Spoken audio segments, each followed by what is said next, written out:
जय गुरु जी संगत जी। सत्संग ऑफ गुरु जी चैनल पे आज फिर एक और सत्संग मैं आप लोगों के लिए लेके आया हूँ। बड़े दिनों बाद दूसरा सत्संग आज मैं आप लोगों के साथ शेयर करूँगा। उससे पहले कि हम लोग अपना मंत्र जाप कर लें, आइए मंत्र जाप करते हैं। जय गुरु जी। ओम नमः शिवाय शिव जी सदा सहाय। ओम नमः शिवाय गुरु जी सदा सहाय। ओम नमः शिवाय शिव जी सदा सहाय। ओम नमः शिवाय गुरु जी सदा सहाय। ओम नमः शिवाय शिव जी सदा सहाय। ओम नमः शिवाय गुरु जी सदा सहाय। ओम नमः शिवाय शिव जी सदा सहाय। ओम नमः शिवाय गुरु जी सदा सहाय। जय गुरु जी संगत जी। यह सत्संग मुझसे ही रिलेटिव में है जो कि मैं आप लोगों के समक्ष रखने जा रहा हूँ। संगत जी, टाइम और दिन जो गुरु जी महाराज जिसके लिए सेट करते हैं वो उस तरीके से ही चलता है। हम जितनी मर्जी कोशिश कर लें, हम लोग कहीं पे भी जाना हो, चाहे वह सत्संग हो, रिश्तेदारी हो या कहीं पर भी हो, हम लोग नहीं जा सकते हैं क्योंकि ये महाराज ने डिसाइड कर लिया है। आज एक सत्संग जो मैं आपके साथ इसी में लेके चल रहा हूँ, मेरे पास आज से 4 दिन पहले 2 मैसेज आए हुए थे। एक मैसेज जो कि मुझे किसी चौथे पे जाना था, जो कि रिश्तेदारी में ही था, और एक गुरुजी महाराज के चरणों में मैसेज आया था हाजिरी लगाने के लिए। लेकिन गुरुजी महाराज ने अपनी रचना रचनी है, वह गुरुजी को पता है।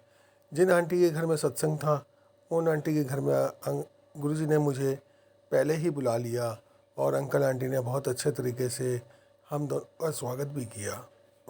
उन्होंने कहा, नहीं अंकल आप ज़रूर आइएगा। मैंने कहा, आंटी जी आपने इतने लंबे समय बाद सत्संग रखा है, यह गुरुजी की मर्ज़ी है जो हम आज 2 दिन पहले भी आपके पास आ चुके हैं। और आंटी जी ने बोला, आसानी अंकल, आप सत्संग में आते हैं तो बात अलग होती है। ऐसा लगता है कि जैसे कि गुरुजी का कोई पुराना सेवादार हमारे घर पे आया हुआ है और गुरुजी को लेकर आया है। मैंने कहा, आंटी जी ऐसा कुछ नहीं है, यह गुरुजी की मर्ज़ी है। यहाँ पे बहुत सेवादार हैं, बहुत संगत है, सब में रब बसता है। आप ऐसा ना सोचें कि कोई सेवादार पुराना नहीं होता और कोई नया नहीं होता, कोई संगत पुरानी नहीं होती, कोई नई नहीं होती। यह सुनकर आंटी जी का दिल तृप्त हो गया और उन्होंने कहा, ठीक है अंकल जी, आप कोशिश कीजिएगा। मैंने गुरुजी के पास एक अर्जी छोड़ दी। मैं कहा, गुरुजी आप बताइए क्या करना चाहिए। तो मुझे गुरुजी का वो वचन ध्यान आया कि अपने घर दे काम करके आयो तो इत्थे सेवा ते आओ, नहीं तो अपने घर दे काम ख़त्म करके आया करो। तो वो चीज़ मुझे याद आई। तो मैं कहा, नहीं, रिश्तेदारी भी निभानी है और गुरुजी का फ़र्ज़ भी निभाना है जो गुरुजी के प्रति हमारा बनता है। हमें गुरुजी ने ब्लेस किया, हमें ये चीज़ बताई और मैं आज वहाँ चौथे पे गया और वहाँ पर एक चीज़ बहुत अच्छी लगी। उन पंडित जी की वाणी के अंदर उन्होंने एक चीज़ बताया, जीवन साथी, जीवन साथी, जीवन संगनी।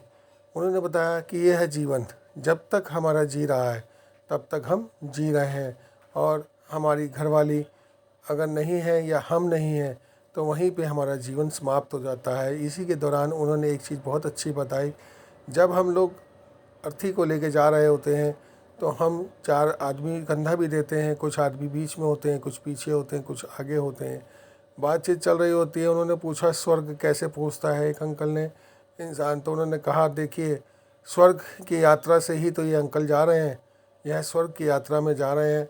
रीज़न डैट कि यह गुरुजी के चरणों में जा रहे हैं। तो उन्होंने कहा, वो कैसे। आपसे 4 घंटे पहले ये मुझे मिले और इन्होंने मुझे आशीर्वाद दिया और कहा कि आज मैं तुम्हें मिल रहा हूँ, आज के बाद नहीं मिलूँगा। तो वह क्या हुआ, कुछ देर पहले इतने अच्छे अंकल थे ये, हर किसी से बात करते थे, हंसते थे, खेलते थे, और अचानक ही चल दिए। तो वह चीज़ सुनते हुए मुझे झटका लगा। और उसी बीच में हम जब जा रहे होते हैं, हम बोलते हैं, राम राम सत्य है, सत्य बोलो गत है। कुछ लोग पीछे से बोलते हैं, सत्य बोलो गत है। और कुछ लोग पीछे से बोलते हैं, बता ये बुढ़ा भी चला गया, ये बुढ़ा होता था तो हमें कुछ खाने को मिल जाता था, कई बार कई चीज़ें मिल जाती थी, कई बार ये बुढ़ा दारू भी पी लेता था होगा, तो हमें तो पता नहीं। लेकिन जो भी है, अब ये चला गया, अब इसके यहाँ पे जगह खाली हो गई, जो थोड़ी बहुत रौनक लगती थी वो भी ख़त्म हो जाएगी। ये देखिए, ये स्वर्ग का रास्ता जो है सही उन्होंने प्रदान किया है। ऐसे नर्क के रास्ते भी होते हैं जो हम लोगों की पीठ पीछे बुराई भी करते हैं, मैं ये कहता हूँ, गुरु जी के चरणों में आए हो आप लोग तो गुरु जी को प्रणाम करो, और अच्छाई है तो अच्छाई तक ही सीमित रहें, तो बुराइयाँ उनकी बोलने की ज़रूरत ही नहीं है। जो इंसान चला गया उनकी पीठ पीछे आप बुराई क्यों करते हो? जो करना था उनकी सामने बैठ के करते। और मेरी हाथ जोड़ के एक विनती है, जिसको भी पूछना है आज की डेट में, जीवन के अंत होने से पहले ही उस माँ पिता की सेवा कर लो। उसी का सबसे बड़ा धन और स्वास्थ्य और शरीर और धन के साथ साथ आपको आगे का जीवन भी बढ़िया व्यतीत होगा। यह गुरु जी के आदेश के अलावा हमारे पास और कुछ नहीं होता है।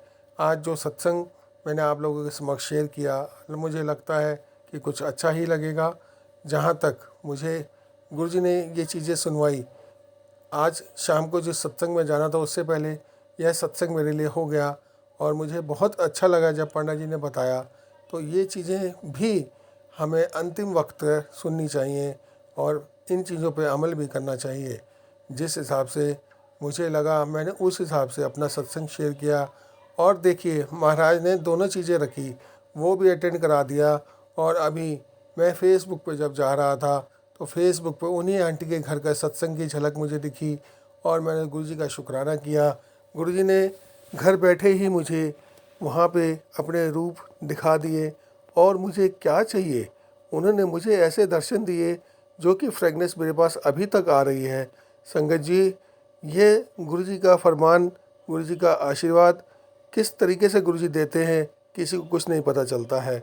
गुरुजी हमारे ऐसे ही गुरुजी हैं। इन गुरुजी को हम जितना भी प्यार देंगे हम इनसे उतना ही प्यार पा लेंगे। आप सोचिए कि गुरुजी महाराज 24 घंटे हम लोगों के साथ होते हैं, आगे होते हैं, पीछे होते हैं।